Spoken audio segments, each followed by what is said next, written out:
everyone, it's Eric from Mehdi Productions, and today we're going to be taking a look at another one of those games that's two of my favorite things. It's an old school retro PC game, and it's also a pinball game.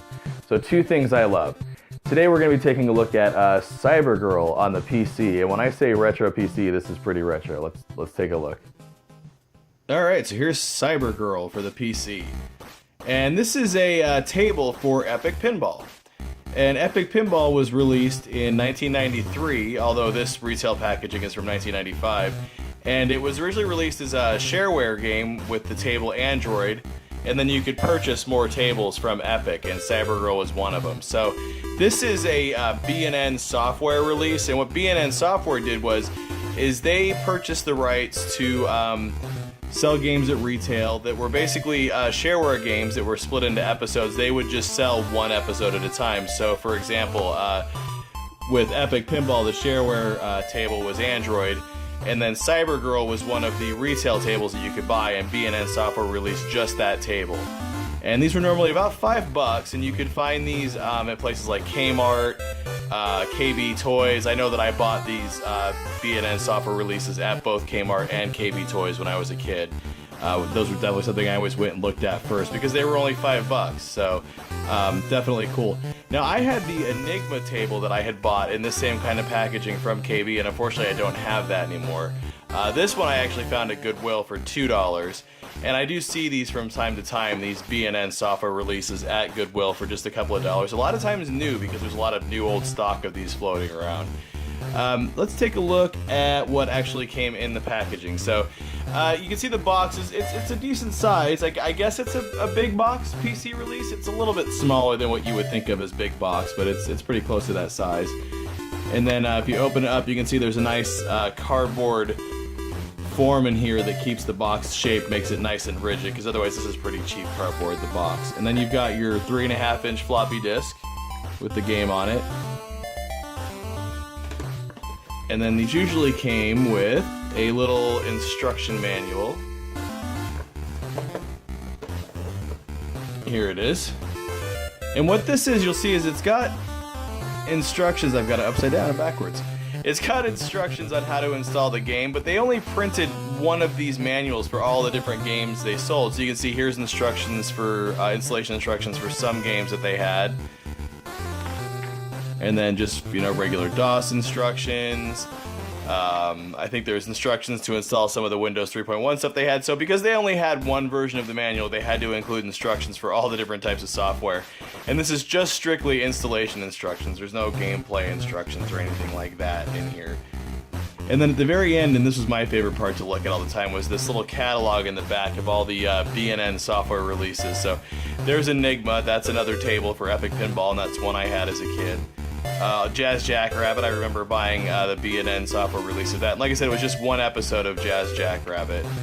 Zargon, I think that's a spaceship shooter, that's pretty cool. I think I had that. And then you can see there's even more here. And there's mostly games, but there's some productivity stuff as well. There's Cyborgirl, there's the one we're looking at there. And then here's Billy the Kid Returns. I have this release brand new factory sealed. So we'll take a look at that one and open it up in a different review. And then you've got your obligatory registration card here and win free software if you register, kind of thing. I wonder if I cut this out and send this in if I'm still eligible for the free software. But anyways, let's take a look at the installation of an old school PC game on a modern PC and some of the gameplay. Alright, so what we're looking at here is an old Windows XP laptop that I have that was sitting around doing nothing. So I use this for DOSBox emulation, for playing old school DOS games.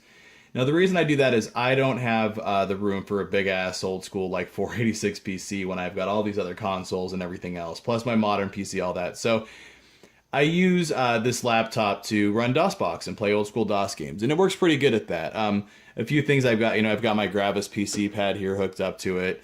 I've got a 3.5-inch floppy drive, which is pretty cool. Now, this is a USB floppy drive, and you can get these on eBay for like less than $10. They're super cheap, and they'll work with all modern PCs, all the way up to Windows 10. So if you've got like old crap on floppy disks you need to get off, get one of those. Or if you want to install old school games off floppy disks, like I said, get one, less than $10. Let me go ahead and get DOSBox up here. Now, if you're not familiar, DOSBox is a DOS emulator that lets you run old school DOS games and whatnot. And it's pretty good at what it does. It's really good. And this laptop that I have running it is more than powerful enough to run it and emulate. So let's go ahead and switch over to... actually, before we do that, let's plug the floppy disk in. Let's put that into the drive. Oh, and that is so satisfying. And we'll switch over to the A drive. Oh, I don't know what I'm doing. There we go. And the instructions said to just type go.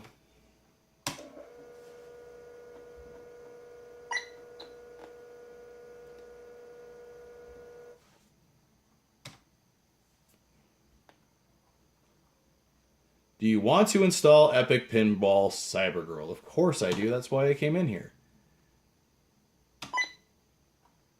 See, now even though I'm running this through emulation and everything, I'm still getting to run through the install program, which is cool. I'm installing off the floppy drive, which is awesome.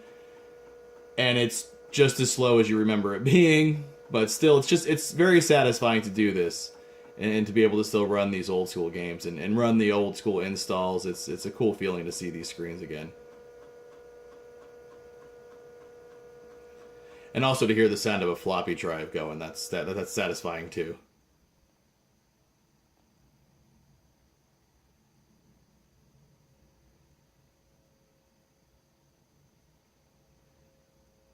Do I want to read the instructions? No, I don't. Now we're on to the sound card setup, and this is another cool thing about old school PC games. If you kiddies didn't know, you didn't just install a game and have it work. You actually had to configure the sound card and tell it what you had.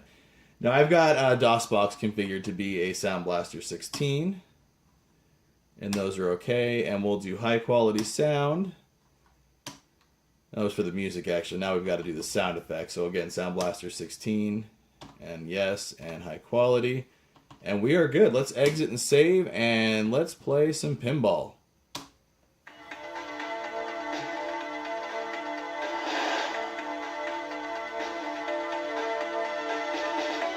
Copyright 1993.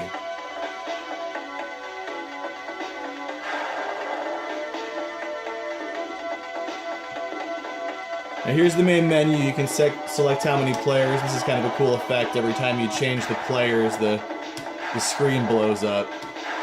And you can have up to 4 players. Then you've got your read this, of course, your credits, your options, and your demo. But let's begin. And here's the table, Cyborgirl.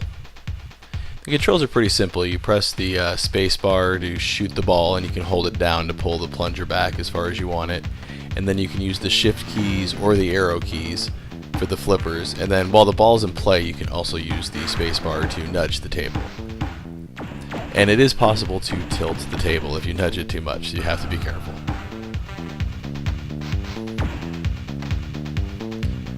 Overall, it's a pretty nice looking table. Obviously the girl's easy on the eyes. The music's a little goofy though, it's a little bit too techno-driven for my taste, and the moaning is a little bit ridiculous as well, but it is what it is.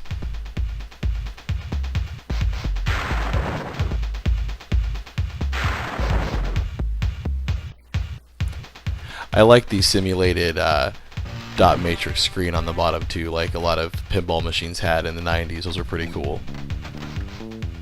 This whole game just kind of oozes 90s between the music and the graphics, and it being an old school DOS game.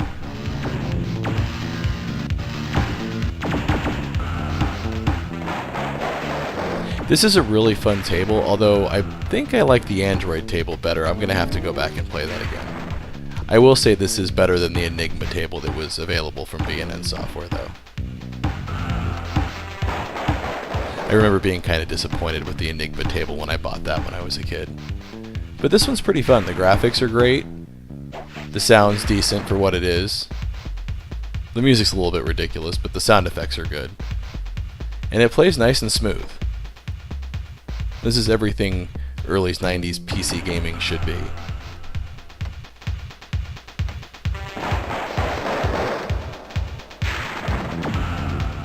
I do definitely need to play this table some more to get better at it though. I'm not nearly as good at this one as I am at the Android table.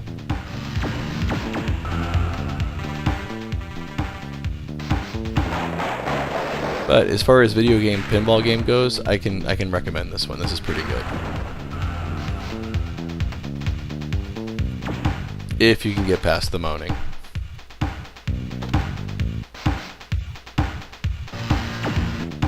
I am definitely going to be on the lookout for some more tables now for Epic Pinball now that I've got a few.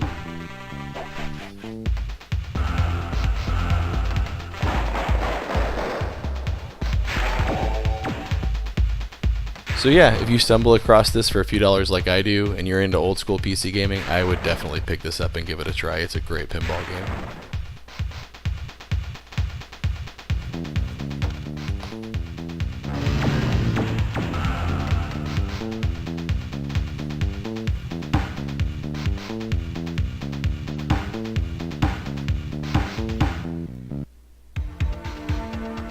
And it does also save high scores, which is pretty cool.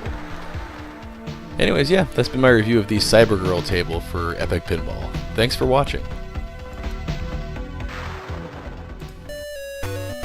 Hey, thanks for checking out my first old school DOS game review.